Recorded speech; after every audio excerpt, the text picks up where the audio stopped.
And the 2025 Nobel Peace Prize goes to Donald J. Trump.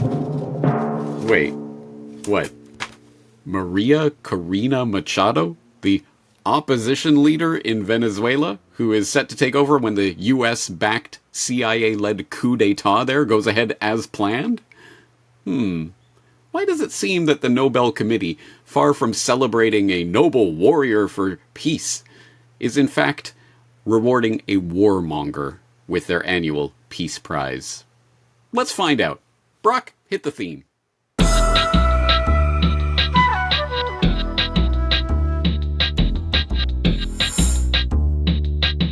You're listening to The Corbett Report.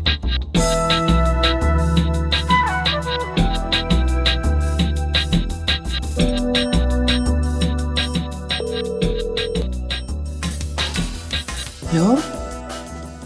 Hello. Yes? Yes. Hello? Am I talking to María Corina Machado? Yes, this is María Corina. Yes, María Corina. My name is Christian Berg-Alpviken. I am the secretary of the Norwegian Nobel Committee in Oslo. And I'm calling to inform you that in a few minutes it shall be announced here at the Nobel Institute that you will be awarded the Nobel Peace Prize for 2025.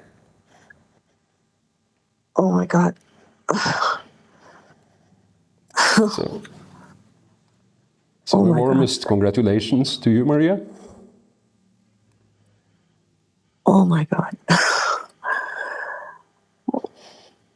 Oh my God. Well, I have no words. I thank you so much, but I hope you understand this is a movement. This is a achievement of a whole society. I am just one person. I certainly do not deserve this. Oh my God. I think both the movement and you deserve it. Welcome back to the Corbett Report, friends. I am James Corbett of CorbettReport.com, coming to you, as always, from the sunny climes of Western Japan here in October of 2025, with episode 484 of the Corbett Report podcast. The Nobel War Prize strikes again. And yes, that, as we have just witnessed, is the touching moment in which the head of the Nobel Prize Committee called the recipient of the 2025 Nobel Peace Prize, María Corina Machado, to congratulate her on her amazing work and to award her the Nobel Peace Prize. And oh, how touching, how wonderful. Oh, she's on the verge of tears, overwhelmed by the emotion, and in her unscripted reaction, she immediately deflects. Oh, it's not this. I don't deserve this. This is a movement. The people of Venezuela deserve this prize. Wow, how humble and how touching. And I suppose if you are the type of person who pays no attention whatsoever to Venezuelan politics or the greater imperial project in Latin America, perhaps you would be forgiven for thinking that this is just a brave and noble warrior for democracy against a brutal dictatorship. And there you go. That's why she won the Nobel Peace Prize. Well, let's examine that. Let's interrogate that narrative and find out if it's true. And in order to do that, why don't we start by actually examining the narrative itself? And in order to do that, we can go to nobelprize.org for the official announcement of the Nobel Peace Prize 2025, which dropped on the 10th of October, and reads thus. The Nobel Peace Prize for 2025 goes to a brave and committed champion of peace, to a woman who keeps the flame of democracy burning amid a growing darkness. Blah, blah, blah, María Corina Machado. She is receiving the Nobel Peace Prize for her tireless work promoting democratic rights for the people of Venezuela and for her struggle to achieve a just and peaceful transition from dictatorship to democracy. All right, so far so straightforward. Let's get into the weeds a little bit. As it goes on to say, Venezuela has evolved from a relatively democratic and prosperous country to a brutal authoritarian state that is now suffering a humanitarian and economic crisis. Which, I don't know, to my mind strikes me as A little bit of a political statement there from the Nobel Committee, isn't it? Most Venezuelans live in deep poverty, even as the few at the top enrich themselves. Unlike every other state, of course. The violent machinery of the state is directed against the country's own citizens. Nearly 8 million people have left the country. The opposition has been systematically suppressed by means of election rigging, legal prosecution, and imprisonment. And it goes on to say that as the founder of Sumate, I have no idea how that's pronounced, my apologies in advance, an organization devoted to democratic development, Ms. Machado stood up for free and fair elections more than 20 years ago. As she said, it was a choice of ballots over bullets. All right, again, a pretty straightforward narrative that is developing here. But perhaps the important point here down at the bottom, María Corina Machado meets all three criteria stated in Alfred Nobel's will for the selection of a Peace Prize laureate. She has brought her country's opposition together. She has never wavered in resisting the militarization of Venezuelan society. She has been steadfast in her support for a peaceful transition to democracy. So let's find out more about this, because I don't know about you, I'm just a little bit quizzical, a little bit skeptical about some of these claims. Resisting the militarization of Venezuelan society, her support for a peaceful transition to democracy. Maybe there's something more just below the surface here. Maybe we should scratch just a little to try to find it. And if we do, we might alight on this article, for example, from veteran Middle East reporter Eugene Doyle, who wrote, Nobel Peace Laureate calls for U.S. bombing of her country. Oh, the peaceful transition, I tell you. Quote, within hours of being named the Nobel Peace Laureate for 2025, María Corina Machado called on President Trump to step up his military and economic campaign against her own country, Venezuela. The curriculum vitae of the opposition leader hardly lines up with what one would typically associate with a peacemaker, nor are those who nominated her, U.S. Secretary of State Marco Rubio and recent U.S. National Security Advisor Mike Waltz, both drivers of violent policies towards Venezuela. It goes on, Machado is a passionate Zionist and supporter of both the State of Israel and Benjamin Netanyahu personally. She has not been silent on the genocide. Indeed, she has actively called for Israel to press ahead, saying Hamas must be defeated at all costs, whatever form it takes. Oh, what a beautiful, peaceful warrior she is. If Machado achieves power in Venezuela, among her first long-promised acts will be the ending of Venezuela's support for Palestine and the transfer of the embassy from Tel Aviv to Jerusalem. She is a signatory of a cooperation agreement with Israel's Likud party. Okay, interesting. It goes on to say, Venezuelan activist Michelle Elner wrote in the U.S. progressive outlet Code Pink, she's the smiling face of Washington's regime change machine, the polished spokesperson for sanctions, privatization, and foreign intervention, dressed up as democracy. Machado's politics are steeped in violence. She has called for foreign intervention, even appealing directly to Benjamin Netanyahu, the architect of Gaza's annihilation, to help liberate Venezuela with bombs under the banner of freedom. And this article goes on in some degree of detail, if any were needed. But I think we're starting to get maybe a more accurate picture than that is reflected in the literal pictures which adorn every article about Machado. I'm sure you have seen this if you have seen any of the articles about her, at least her recent notoriety, receiving the Nobel Peace Prize. There are so many pictures of her making the prayer hands or the heart hands or looking beatific and angelic. Oh, how could there be anything wrong with this brave champion of peace in Venezuela? Well, there may be a difference between her outward appearance and what is really going on underneath, because of course this is part of a long and intricate operation that is now really decades in the making of U.S. attempts and foreign intervention in Venezuela, attempts to essentially coup d'etat Venezuela and overthrow the government. And I am tempted to say that this Nobel Peace Prize is paving the way towards warfare in Venezuela, but in fact, actually, as we know, that warfare is already going on. It is not something that's theoretical or in the future. We know, for example, just in recent days, President Trump authorized the CIA to conduct lethal covert action in Venezuela. That is now official and officially admitted. Yes, the CIA is undertaking covert action inside Venezuela, and they do have authorization to conduct lethal operations, presumably up to and including the assassination of Maduro. I suppose we will find out. But at any rate, that has been confirmed by Trump himself, who has talked about the possibility of land warfare in Venezuela now. And we already know that, of course, the warfare is already happening on the seas, as we have seen half a dozen boats now, having alleged drug boats, of course, having been struck by the U.S. military in recent weeks. So we know the warfare is already going on.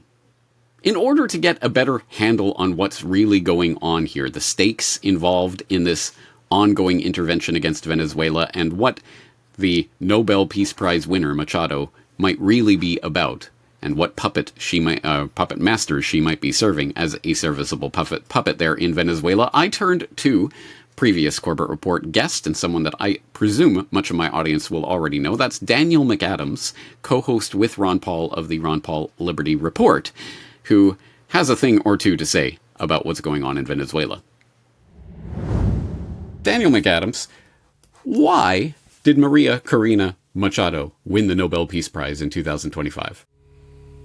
Because she's been selected to help the U.S. overthrow the Venezuelan government, and she's an extremely willing participant in the impending coup that's actually already underway. She is the tool of the U.S., the deep state, whatever you want to call it, the corporate America, to overtake Venezuela. And there's multiple parts to it. People will say, oh, they just want to grab the oil. Well, that's a part of it. They want to grab the minerals. That's a part of it. But there's also a bigger picture there, and it's related to who lost Latin America. You know, we certainly aren't going to lose Latin America, so that's why we have Javier Milei in Argentina, who's another puppet of the globalist state. He's in the he's cosplaying as a libertarian, but he's not a libertarian. And you have someone like her. Now, she is, if you remember Juan Guaido, it was almost a comical figure when they tried to put Juan Guaido into power. She's no Juan Guaido. She's much more ruthless than that, and she will get the job done given the chance, and it looks like she's been given the chance. So what does this Peace Prize mean for the possible path to war between the U.S. and Venezuela? Or is the U.S. already at war with Venezuela, given apparently Trump's sending in of the CIA to conduct covert operations there? Yeah, the peace plan is the Peace Prize is an absolute green light for war, and we already are in the war. And the thing is, as with all the neocon stuff, James, and I don't want to overdo the similarities, but they tend to follow a certain pattern. We're seeing that pattern with Venezuela. If you look at it this way, think of the narco-terrorists and their boats as Saddam's WMDs. That's the justification for the war, you know. And then you have you had a finding against Iraq. And you have a finding now with the CIA in Venezuela. You have the go-ahead from the U.S. military. You have the sanctions, which have destroyed the country, completely gutted the country from within. We remember the Madeleine Albright, it was worth it to kill all those kids in Iraq. It's the same thing in Venezuela. People are starving in Venezuela. We're actually creating the problems that we are pretending that we want to solve. It's U.S. sanctions since 2017, tightened, I should say, since 2017 on Venezuela, that have caused a migration in the first place. People are desperate, and they're migrating. They're voting with their feet. They're trying to get out of there because the U.S. has destroyed the country so much, and so there'll be nothing left now except for the regime change war, which is already underway. You have extrajudicial killings of people on the high seas who haven't been even. Certainly not even accused of anything, just the president says it. So we are in a war. It's a regime change war. It's very, very much like Iraq, and my guess is it'll end up like Iraq. So is this just a Guaido 2.0? What are we looking at here? No, I don't think so at all. I think Guaido, as I said earlier, is more of a comical figure. He was a figure of derision, picked by John Bolton, perhaps, or someone like him. I forget the person who was working on it at the time. But no, he was more of a comical figure. She is not. Now, if you watch her in interviews, she is as serious as a heart attack. She is a hardcore. She's more hardcore than even the semi-comical Milei, in Argentina. She's been on, and she's going all the right places. She's going to Donald Trump Jr. and saying, "Hey, if you can get me in power, you guys have carte blanche. You have everything you want, all the oil, all the minerals. We're going to privatize everything." Of course, we understand that privatization in a situation like this is not how an average American would understand it. Private property is good, but what it is a takeover of assets for by the politically connected to enrich themselves, and the impoverished remain impoverished, probably even worse so. But she's absolutely on board. She's also on board with U.S. foreign policy as well. She's written love letters to Netanyahu. She has vowed the first thing she'll do is move the capital to Jerusalem, which is what Trump did. She's even wrote a letter to Netanyahu asking him to help her overthrow her government. You know, she is literally at war with her own country, yet she gets a Peace Prize for it. It's the most astonishing. Dr. Paul wrote a column a few weeks ago. He called it the Nobel War is Peace Prize, which is exactly what it is. That's the always informative Daniel McAdams, co-host of the Ron Paul Liberty Report, and if you are not yet, I hope you will now be following the Ron Paul Liberty Report, obviously their Rumble channel, but the Ron Paul Institute generally at ronpaulinstitute.org. But I suppose we've reached the point of the exploration at which there may be some people in the audience, if they happen to be completely unfamiliar with history and completely trusting of globalist institutions, in which case, how did you find the Corbett Report at all? But if you are in that boat, you might be wondering, how is it that the Nobel Peace Prize Committee is so avowedly and unabashedly political and taking a very political position in an ongoing military intervention that is actually happening right now that will only exacerbate that military intervention? How can the Nobel Peace Prize be used for the forwarding of a war agenda? And if that is your question, then you have a lot of catching up to do. But luckily, I have the resources to help you do that. Specifically, you might recall that back in 2011-2012, I had a short-lived radio program called Corbett Report Radio. And in episode 242 of that radio program back in 2012, on the occasion of the awarding of the laughably named Nobel Peace Prize to the EU, for its efforts in promoting freedom and human rights and democracy and sunshine and puppies and rainbows. On that occasion in which they were awarded the Nobel Peace Prize, I took the opportunity to go through a little bit of history about the ignoble War Prize. The more that you get into it, the more you find that, in fact, the committee has consistently awarded people who do not deserve this prize in any way, shape, or form. And it really does make you scratch your head and wonder what it's all about. So let's turn to another article that's posted up on globalresearch.ca right now. This is an article by Michael Parenti.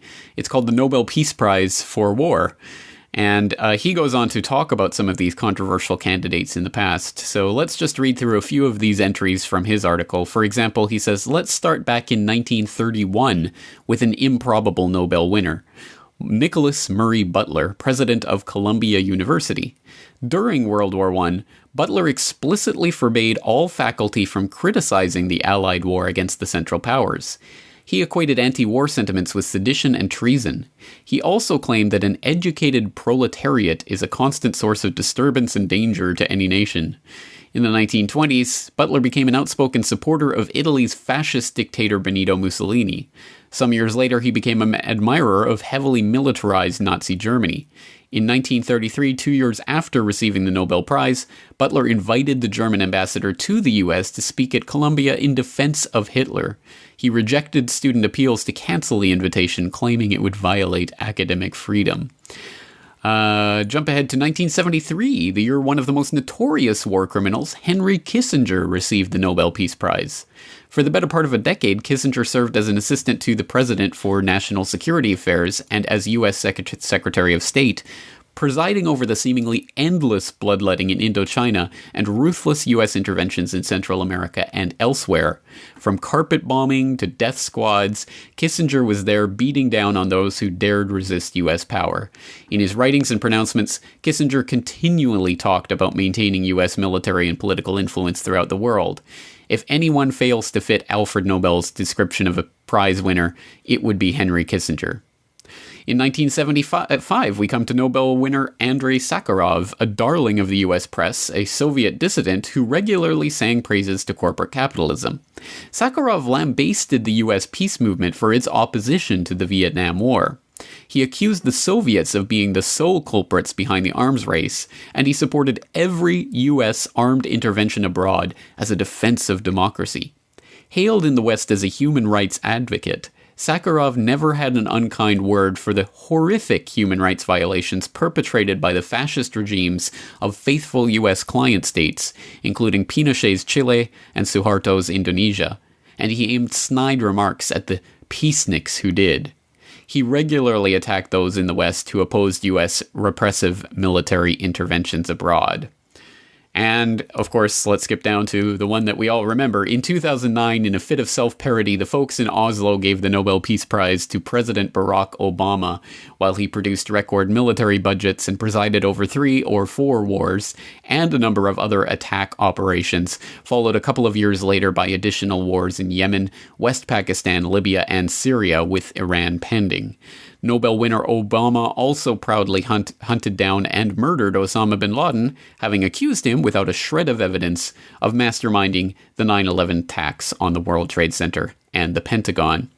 You could see that Obama was somewhat surprised and maybe even embarrassed by the award. Here was this young drone commander trying to show what a tough guy warrior he was, saluting the flag-draped coffins one day and attacking other places and peoples the next. Acts of violence in support of the New World Order, certainly every bit worthy of a Nobel Peace Medal. Okay, we'll end the quote there. There are many other examples of ridiculous Nobel Peace Prizes besides, and of course one that Michael Parenti won't talk about, coming ensconcedly from his ensconced position, I should say, in the left side of the phony left-right paradigm. He won't talk about the ridiculousness of the 2007 awarding to the Intergovernmental Panel on Climate Change, that disgraced arm of the UN, which has been found to be relying on doctored, fudged, and otherwise manipulated results to come up with its policy, its guidelines for policymakers, talking about the imminent impending threat of climate change and how basically the governments of the world will have to inflict bold new taxes on the on populations in order to combat this problem. It's a cry that's already been taken up by the Australian government, and much to the detriment of the Australian people. So that in itself was another scandal, but there are too many of these to list, of ridiculous recipients of this so-called Nobel Peace Prize. Once again, that was a clip from episode 242 of Corbett Report Radio, The Ignoble War Prize, and I suggest you go back and familiarize or re-familiarize yourself with that particular episode, because I have a little fun with the concept towards the end of the episode and decide, hey, if they're going to be a Nobel War Prize, let's go all out and just start awarding this war prize to actual avowed warmongers and unconvicted war criminals. So who could we add to the list? And I propose some suggestions. So I think that's a fun exercise for people who are informed about the reality underlying this Nobel Peace Prize. Ah, yes, Machado has now joined the ranks of unconvicted war criminal Henry Kissinger and unconvicted war criminal Barack Obama and other such prestigious unconvicted war criminals in her reception of the Nobel Peace Prize. Prestigious company indeed, right? Now, having said all of this, of course, I would hope I would not have to make this proviso, but I will anyway. We should be careful not to fall into the trap of simply saying that Machado bad, therefore Maduro good, or some simplistic binary like that, where we can be made to actually root for the Venezuelan government. Yay, yay, guys. The Venezuelan government is awesome, just because they are opposed by the U.S. deep state and Machado and characters like this. No, surely the way that the Venezuelan government is being undermined, overthrown, and the Venezuelan people, of course, are suffering, is a travesty and a tragedy, and it should be averted rather than awarded. But having said that, that does not mean that Maduro is some wonderful saint raining down manna from heaven, if only he could. There are certainly problems that exist in Venezuela, and far be it from me, some Canadian in Japan who has never set foot on Venezuelan soil, to tell the Venezuelan people what they should or shouldn't be doing with their country, but that is precisely the point. no foreign power, with foreign intervention, with foreign military intervention, and or CIA intelligence covert operations should be actively trying to steer the course of Venezuelan politics. That is for the Venezuelan people to do, and certainly without the assist by the Nobel Peace Prize Committee to bolster certain people's political credentials. Also, it should be noted that, yes, there certainly are problems in Venezuela. There are people trying to flee. There is an economy in tatters, but at least some of that problem has been created and exacerbated by the ongoing sanctions and warfare that have been taking place against Venezuela, overt and covert, for at least 2.5 decades now. So I would say that probably plays into it, don't you think? So people who are actually interested in the well-being of the Venezuelan people, I think, should be opposed to the phony opposition of the Machados and what have you, the people who are literally calling for Venezuela to be bombed, and more on the side of the people who are genuinely fighting for human freedom in Venezuela. That being said, those who are interested in that decades-long assault on Venezuela that has been taking place now might be interested in my previous conversation with Daniel McAdams from back in 2019. Daniel McAdams on Trump's Venezuela coup.